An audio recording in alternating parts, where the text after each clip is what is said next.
BS বাবু হোসাইন চ্যানেলে আপনাকে স্বাগত। আমার দয়াল নবী রহমাতুল্লিল আলামিন ওযু করতেন।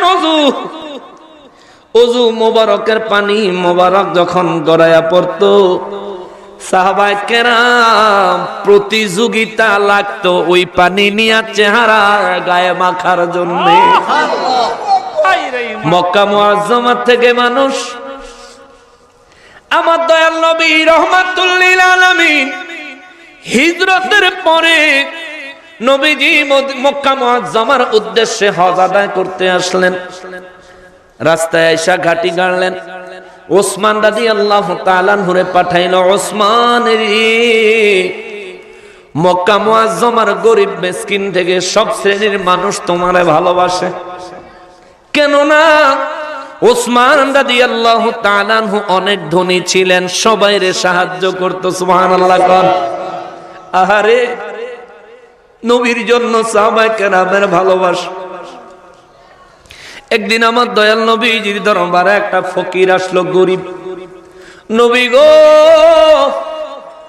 সবাই বলে আপনি রহমাতুল্লিল আলামিন, আমার পরিবারের বাচ্চাগুলো 3 দিন ধরে না খায় আছে। হুজুর, আমারে কিছু সাহায্য দেন, আমি সাহায্য নিয়ে বাচ্চাদের জন্য একটু খানার ব্যবস্থা করি। হুজুর, আমার বাচ্চাদের ক্ষুধার যন্ত্রণায় ছটফট দেখে নিজের ক্ষুধার কথা ভুলে গেছে।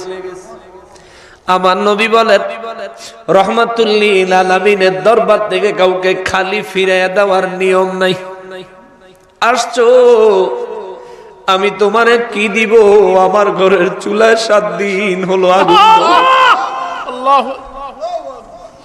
ফকির মানুষটা কয়, আমি 3 দিনের অনাহারি 7 দিনের অনাহারির কাছ থেকে কি সাহায্য নেব? আমার নবী কয়, বাবারে দাঁড়া। ও বাবা, তুই একটু দাঁড়া।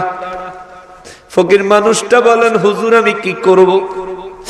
আমার নবী বলেন, আমার ঘরের চুলায় 7 দিন ধরে আগুন জ্বলে না, তাতে কি হইছে? উসমানের কাছে যা, আমার উসমানের কাছে যায় কইবি আমি নবী তোর সাহায্যের জন্য পাঠাইছি, যা। ফকির উসমান রাদিয়াল্লাহু তাআলা আনহুর বাড়িতে যায়া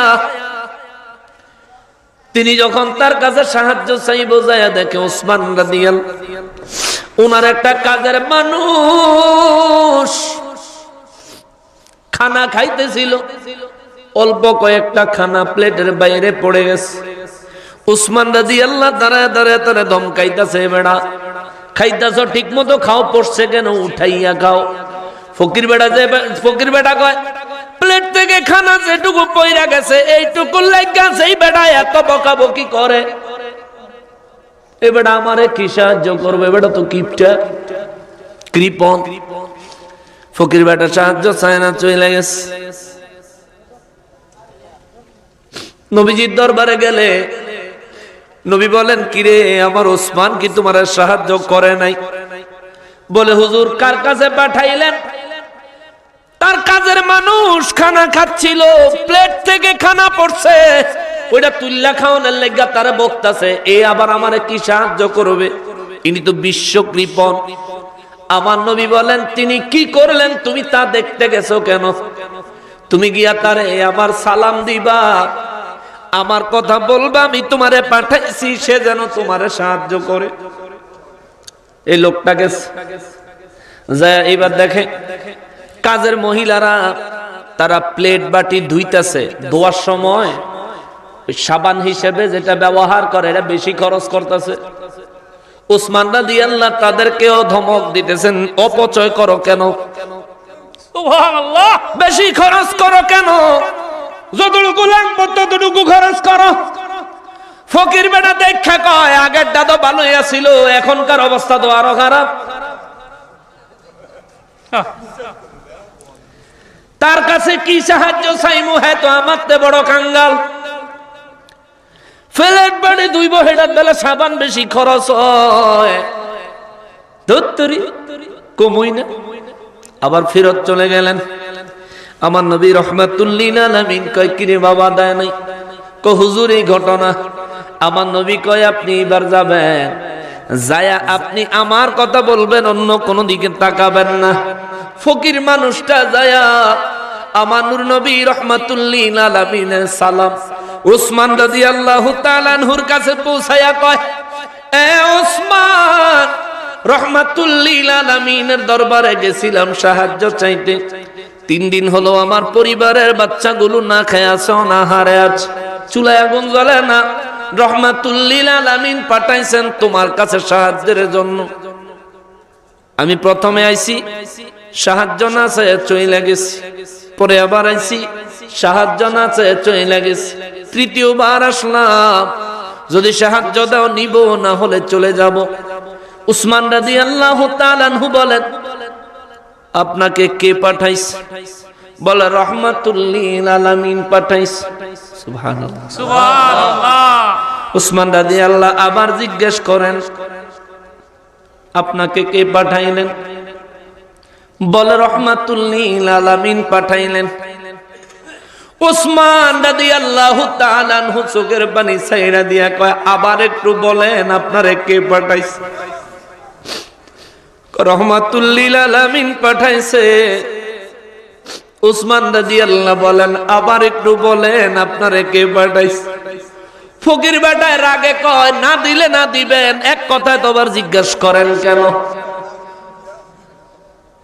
রাগ কইরা ফকির বেটায় আবার নবীজির দরবারে চইলা গেছে। আমার নবীর দরবারে গেলে নবীজি মুস্কি হাসি দিয়া কয়, কিরে বাবা, কি খবর? কয়, কার কাছে পাঠাইলেন? বিশ্ব কৃপণ। আর ওনার কথাবার্তার ভাব শূন্য বেশি বালা মন হইল না। কি লিগা? কয়, আমারে কে পাঠাইছে, কে পাঠাইছে? কই, আমারে 3 বার জিগাইছে। পয়লা তো একবার কইছি আপনি পাঠাইছেন, পরে আবার আরো 3 বার জিগাইছে, 4 নম্বরের বার জিগাইছে, কোন এটা নিশল্যেশ হয়? ওইটা নিশল্যেশ হয়, না দিলে না দিব, এতবার জিগাই কে? আমার নবীজি তার হাতটা ধইরা কয়, বাবা, আপনার হাতে সময় থাকলে একটু এখানে বসেন। সুবহানাল্লাহ, একটু বল বাবা, সময় থাকলে একটু বল। বলে, হুজুর, আমরা বইয়ে থাকলে আমার লাভ হইব, আমি তো একটু ঘুরতে হইব, কিছু কালেকশন করতে হইব, বাচ্চাকে খাওয়ানোর ব্যবস্থা করতে। নবী বলেন, বসেন না, আমার আল্লাহ হচ্ছেন রিজিকের মালিক। সুবহানাল্লাহ। গরিব মানুষটা আমার নূর নবীজির কথা শুনে নবীজির নূরানী চেহারা মোবারকের দিকে তাকায় বসে আছে। কিছুক্ষণের মধ্যে উসমান রাদিয়াল্লাহু তাআলা আনহু নবীজির হুজরা মোবারকে তাশরীফ আনলেন। সুবহানাল্লাহ। আসসালাতু ওয়াসসালামু আলাইকা ইয়া রাসূলুল্লাহ। নবী গো, আপনার সামনে উসমান হাজির হওয়ার জন্য অনুমতি চায়। আমার নবী বলেন, উসমান আসো, আসো। উসমান রাদিয়াল্লাহু তাআলা আনহু সালামের জবাব দিয়ে নবীজি যখন পারমিশন দিলেন, উসমান রাদিয়াল্লাহু তাআলা আনহু নবীজির খেদমতে দাঁড়াইলে ফকির বেটা কয়, হুজুর, এই যে বেটা কিপটা, এই বেটার কাছে আমি গেছিলাম, আমার নবী বলেন তার কাছে আপনারে পাঠাইছিলাম। নবী বলেন, উসমান রে, আমি তারে সাহায্যের জন্য পাঠাইলাম, তুমি তারে খালি ফিরাইয়া দিলা কেন? উসমান রাদিয়াল্লাহু 2 হাত জোড় করে কয়, নবী গো,